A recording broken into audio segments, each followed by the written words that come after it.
Samantala, kaugnay ng nalalapit na paggunita ng Semana Santa, isang natatanging exhibit ang tinanghal ngayon sa Mandaluyong City. Alamin natin ito mula kay Tina Pagibitan. Bilang paghahanda sa darating na Semana Santa, nandito tayo ngayon sa isang exhibit sa Mandaluyong City kung saan makikita natin ang iba't ibang imahe ng mga santo mula pa sa iba't ibang parte ng Pilipinas.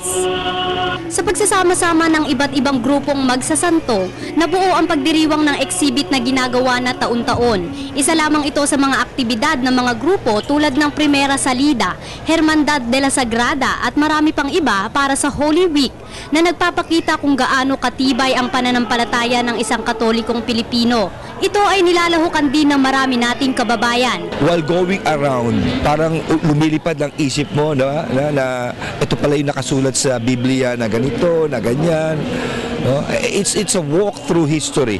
Ang mga santong ito ay larawan umano ng paghihirap ni pang mailigtas lamang ang bawat isa sa atin. Ito rin umano ay tanda lamang ng iba't ibang uri ng pananampalataya. Hindi naman daw nangangahulugan na dapat sambahin ang mga santo dahil ang itinuturo ng mga ito ay ang pagsamba pa rin sa ating Diyos na may likha. Ang Semana Santa, itong mga ito naman mga ang tawag sa kanila mga hindi naman sila mismo sila yung mga sinasamba tulad ng sinasabi ng ibang sekta. Ito ay mga pantulong lang. Pagninilay-nilay pa rin sa mga sakripisyong ginawa ni Kristo sa ating lahat ang tunay na halaga ng pagdiriwang ng Semana Santa.